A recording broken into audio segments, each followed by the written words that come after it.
কিছু কিছু ব্যাপার আছে যেগুলোতে রোজা ভাঙে না, কিন্তু আমাদের মধ্যে ব্যাপক সংশয় তৈরি হয়, কনফিউশন তৈরি হয় যে আসলে কি রোজাটা ভাঙলো কিনা। সেগুলো কি আমরা এবার সেগুলো শুনবো। 3 নম্বর সাব পয়েন্টটা তো ক্লিয়ার যে কিছু কিছু কাজ আছে যেগুলো করলে আসলে রোজা ভাঙে না। Things or actions that don't invalidate the fast, এটা আপনার রোজা ভাঙবে না। সেগুলো কি? এক নাম্বার হচ্ছে ভুল করে যদি কেউ খায়, যেটা আমাদের আগের পয়েন্টে আমি ক্লিয়ার করে দিয়েছি, অথবা জোর করে যদি কাউকে খাওয়ানো হয়, তার রোজা ভাঙবে না। এটা আপনারা ইতিমধ্যে জেনেছেন। একটা হাদিস শুনে সহিহ বুখারী, রাসূল সাল্লাল্লাহু আলাইহি ওয়াসাল্লাম বলেছেন, মান নাসিয়া ওয়া হুয়া সাইম ফাআকালা আও শারিবা, রোজা অবস্থায় কেউ যদি ভুল করে খেয়ে ফেলে, ফালিউতিম্মা সাওমা, সেজন্য তার রোজা পূর্ণ করে। তার রোজা ভেঙে গেছে মনে করে সেজন্য খাওয়া শুরু না করে, সেজন্য রোজা পূর্ণ করে। কারণ ফাইন্নামা আতআমাহুল্লাহু ওয়া সাফা, কারণ আল্লাহই তাকে খাইয়েছে, আল্লাহই তাকে পান করিয়েছে। কিন্তু ভুল করে খেয়ে ফেলছেন, এটা তো আপনার হাতে ছিল না। তাহলে ভুল করে খেলে তার রোজা ভাঙবে না, কাজা কাফারা কিছুই লাগবে না, জাস্ট ইউ কন্টিনিউ ইউ সিয়াম। ওকে। 2 নাম্বার হচ্ছে, এটা বিবাহিতদের জন্য, যেহেতু মোস্ট অফ দা অডিয়েন্স আর 18+, কোনো অসুবিধা নাই। আর ইসলামে কথাগুলো আসলে বাঁচতে হলে জানতে হবে না। সেটা হচ্ছে, আমরা শুনেছি যে বিবাহিতরা ফিজিক্যাল ইন্টারকোর্স যদি করে, দেহ থেকে সিমেন আউট হলে রোজা ভেঙে যায়, কিন্তু স্বাভাবিক মেলামেশার সাথে রোজা ভাঙে না। কিস করা, হাগ করা হাজবেন্ড ওয়াইফের মধ্যে, এই যে সখ্যতা, এই ব্যাপারগুলো যদি দিনের বেলায় ঘটে, এতে রোজা ভাঙে না। ব্যাপারটা বুঝতে পেরেছেন না সবাই? একটা দলিল শোনেন। আম্মাজান আয়েশা রাদিয়াল্লাহু তাআলা আনহা বলেন, কানা নবী সাল্লাল্লাহু আলাইহি ওয়াসাল্লাম ইয়াকাব্বিলু ওয়া হুয়া সাইম, রমাদানের রোজা অবস্থায় তিনি আমাদেরকে কিস করতেন, ওয়া ইউবাশিরু, আমাদেরকে হাগ করতেন, ওয়া হুয়া সাইম, রোজা অবস্থায়। এতে রোজার কোনো সমস্যা হতো না। তবে এটা রিকমেন্ডেড না। স্বামী স্ত্রীর একান্ত মেলামেশা দিনের বেলা রিকমেন্ডেড না, কারণ এটা থেকে সে সেক্সুয়ালি এক্সাইটমেন্টের দিকে চলে যেতে পারে। ফলে ভুল করে সে এমন কাজ করে ফেলতে পারে যেটাতে তার রোজাটাই ভেঙে যাবে। আর ইচ্ছা করে রোজা ভাঙলে কি করতে হয়? কাজাও কাফারাও, খবর আছে না? সেজন্য এটা খেয়াল রাখতে হবে।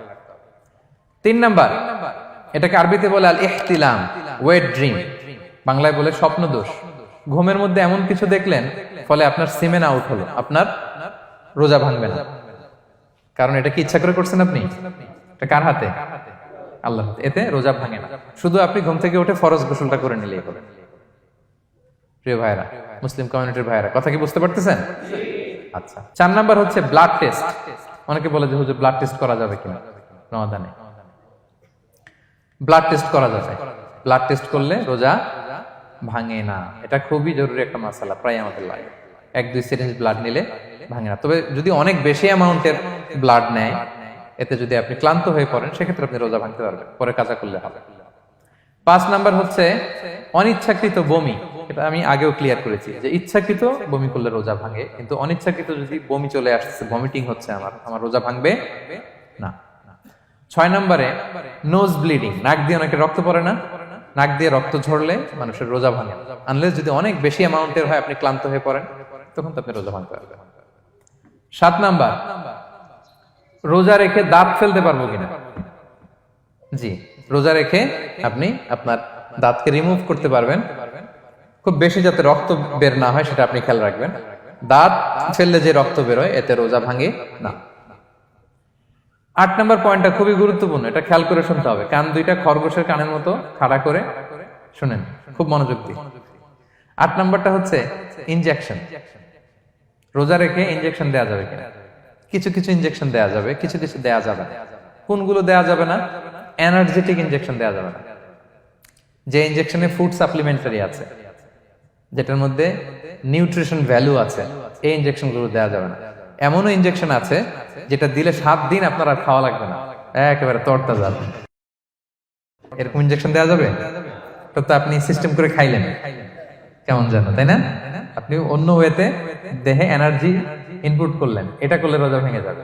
তাহলে food supplementary injection, nutrition value আছে এরকম injection, energetic injection, energy boost up করে এরকম ইনজেকশন দিলে রোজা ভেঙে যায়, এগুলো দেওয়া যাবে না।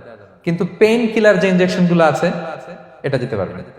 পেইন কিলার ইনজেকশন দিতে পারবেন, অ্যান্টিবায়োটিক ইনজেকশন দিতে পারবেন, অ্যানেস্থেটিক ইনজেকশন দিতে পারবেন, এই জাতীয় মেডিকেশন ইনজেকশন গুলো দিতে পারবেন। কোভিডের যে ইনজেকশন, এগুলো আপনি দিতে পারবেন। এগুলোতে রোজা ভাঙে না, কারণ এগুলোতে আপনার স্টোমাকে কিছু পৌঁছেও না, আপনাকে শক্তিবর্ধক কিছু দেহে প্রবেশও করাচ্ছে না, আপনার এনার্জিও বাড়ে না। আপনার এনার্জি বাড়ে না, আপনার নিউট্রিশন ভ্যালু অ্যাড হয় না, আপনার স্টোমাকে কিছু পৌঁছে না, এই জাতীয় সব ইনজেকশন দেওয়া যায়। ইনজেকশনের পয়েন্টটা ক্লিয়ার? 9 নম্বরে কিছু কমন ব্যাপার আছে। এই কমন জিনিসগুলো আমাদের মনের মধ্যে প্রায় প্রশ্ন জাগে যে এগুলো করা যাবে কি যাবে না, এগুলো ক্লিয়ার করি। এর মধ্যে 1 নম্বর হচ্ছে টুথপেস্ট। রোজা রেখে টুথপেস্ট দিয়ে ব্রাশ করা যাবে কিনা, বলেন যাবে কি যাবে না? যাবে, কে কে হাত তুলুন তো দেখি। হ্যাঁ, মাত্র 1 জন, 2 জন, 3 জন, 4 জন, 5 জন, 6 জন, দল ভারী হচ্ছে আস্তে আস্তে। হ্যাঁ, টুথপেস্ট দিয়ে ব্রাশ করা যাবে কি যাবে না? যাবে মাত্র 5 জন। আর যাবে না কয়জন দেখি? যাবে না, অনেকে যাবে না। অনেকে হাত তুলে নাই, ভাবছে কোন জায়গায় হাত তুলে কোন বিপদে পড়ি। চুপচাপ দেখি যে কোনটা জিতে। যাবে না? যাবে না, দল ভারী না? যাবে? এই সুন্দর বলছে, যাবে, কিন্তু না করাই ভালো। হ্যাঁ হ্যাঁ, যাবে। টুথপেস্ট দিয়ে ব্রাশ করলে রোজা ভাঙে না, তবে যদি খুব স্ট্রং টুথপেস্ট হয় এগুলো ব্যবহার না করা ভালো। দিনের বেলায় মেসওয়াক করা ভালো। হ্যাঁ, মেসওয়াক করলে ওইটা সবচেয়ে সেফ। তবে যদি আপনি টুথপেস্ট দিয়ে ব্রাশ করেন আপনার রোজা ভাঙবে না ইনশাআল্লাহ। কেউ কেউ মাকরু বলেছেন, কিন্তু আপনার রোজা ভাঙবে না। মাউথ ওয়াশ সেম, যাবে, কিন্তু রেকমেন্ডেড না। হ্যাঁ, গার্গল করতে গেলে আবার ভিতরে চলে যাবে। সিম্পলি কুলি করা যাবে, কিন্তু আপনার রোজা ভাঙবে না। কিন্তু দিনের বেলায় আমরা টুথপেস্ট, মাউথ ওয়াশ এগুলো ইউজ না করে কোনটা সাজেস্ট করি? কোনটা? মেসওয়াক করেন তো আপনারা? রাসূল সাল্লাল্লাহু আলাইহি ওয়াসাল্লাম বলেছেন, আমার উম্মতের জন্য যদি কষ্ট না হয়ে যেত আমি প্রত্যেক নামাজের আগে মেসওয়াক করা ফরজ করে দিয়ে যেতাম। কষ্ট হয়ে যাবে, পকেট নিয়ে নিয়ে মেসওয়াক ঘুরতে হবে। এবং রাসূল সাল্লাল্লাহু আলাইহি ওয়াসাল্লাম মৃত্যুর আগে ওনার হাতে যে জিনিসটা রেখে উনি শেষ নিঃশ্বাস ত্যাগ করেছেন সেটা হচ্ছে মেসওয়াক। উনি অত্যন্ত অসুস্থ, প্রচন্ড জ্বরে কাতরাচ্ছেন। তখন দেখলেন যে ওনার শ্যালক আব্দুর রহমান রাদিয়াল্লাহু তাআলা আনহু উনি মেসওয়াক করতেছেন, তো উনি ফেল ফেল করে তাকায় আছেন, বলতে পারতেছেন না আমাকে দাও। আম্মা জান আয়েশা বুঝতে পারলেন যে রাসূল মনে হয় চাচ্ছেন, তো উনি এটা নিয়ে এসে নিজে চাবালেন। রাসূল সাল্লাল্লাহু আলাইহি ওয়াসাল্লাম চাবায় যে নরম করবেন এই শক্তিটাও গায়ে নাই। আম্মা জান নিজে চাবিয়ে রাসূল সাল্লাল্লাহু আলাইহি ওয়াসাল্লামের হাতে দিলেন, রাসূল সাল্লাল্লাহু আলাইহি ওয়াসাল্লাম মেসওয়াক করলেন। এই মেসওয়াক করার কিছুক্ষণ পরে তিনি ইন্তেকাল করলেন। আরবাউন মিন সুনানিল মুরসালিন, 4টা সুন্নাত, এটা সব নবীদের মধ্যে ছিল। এর মধ্যে একটা হচ্ছে আসওয়াক, মেসওয়াক। মেসওয়াক করবেন তো আপনারা? আচ্ছা। এরপর রোজা রেখে আতর দেয়া যাবে, কোনো সমস্যা নাই। পারফিউম দেয়া যাবে, সমস্যা নেই। আই ড্রপ দেয়া যাবে, চোখে ড্রপ দেয়া যাবে, আইলাইনার দেয়া যাবে, কাজল দেয়া যাবে, এগুলোতে রোজা ভাঙে না।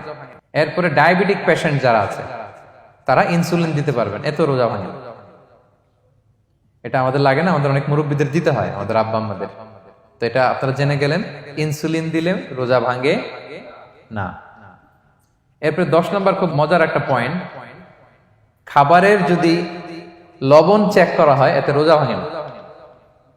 তবে ঘরে আপনারা এটা ট্রাই করবেন না, এটা রেকমেন্ডেড না। এটা কখন রেকমেন্ডেড? এটা বড় শেফদের জন্য। লেটস সে রমাদানে 1000 লোকে বিরিয়ানি করা হবে, আল্লাহর বান্দারা রোজাদাররা খাবে, এটা লবণ বেশি হলে খাইতে পারবে? পারবে না। এজন্য যিনি শেফ, প্রধান বাবুর্চি, উনি লবণটা ট্রাই করতে পারবেন, করেই সাথে সাথে কুলি করে ফেলবেন, ভিতরে তো কিছু গেল না, এতে রোজা ভাঙে না। তাই বলে প্রতিদিন ঘরের রান্নাতে আবার এটা করতে যায় না। ঘরে 2 জন, আপনি আপনার হাজবেন্ড ওয়াইফ টোনাটুনি একটা হইলেই হইলো, কি বলেন? লবণ বেশি হবে কম হবে, কিন্তু বড় প্রোগ্রাম, অনেক রোজাদাররা একসাথে ইফতারি করবে, এটা তো লবণাক্ত হইলে খাওয়া যাবে না। তো সেক্ষেত্রে শেফ যদি জাস্ট জিব্বা দিয়ে লবণটা একটু ট্রাই করে নেয় যে অ্যাড করতে হবে না, ঠিক আছে, সাথে সাথে কুলি করে ফেলে, রোজা ভাঙবে না। দলিল কি? দলিল হচ্ছে কাঁচা ডালের মেসওয়াক। রাসূল সাল্লাল্লাহু আলাইহি ওয়াসাল্লাম কাঁচা ডালের জাইতুনের মেসওয়াক দিয়ে তিনি সেওয়াক দিয়ে মেসওয়াক করতেন। তো কাঁচা জাইতুনের আপনারা মেসওয়াক করছেন, এটা কিন্তু অনেক লবণাক্ত, সল্টি, এটার মধ্যে একটা ঝাঁঝালো ভাব আছে। তো এটা আপনার জিহ্বায় লাগলে কি রোজা ভেঙে যায়? ভাঙে না।